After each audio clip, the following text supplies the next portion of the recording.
Қайырлы күн, құрметті достар, сізбен бірге дәметкен өте дәмді және тез пісетін песочный самса рецептімен бөлісемін. Ыдысқа еріген бөлме температурасындағы сары майды саламыз.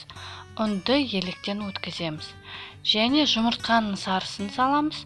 Сода, тұз және ас қасық қаймақ, су қосамыз. Жақсылап қамырды елеп, 30 минуттай тоңазытқышқа қоямыз.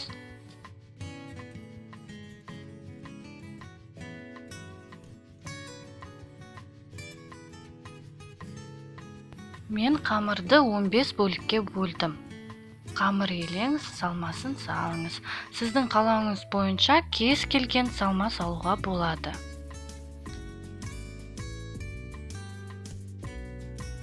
Бетіне жұмыртқа жағып, ақ күнжіт себіңіз. Қызып тұрған пешке 180 градусқа 35 минуттай пісіреміз. Песочный самсамыз дайын, міндетті түрде пісіріп көріңіз, ас болсын.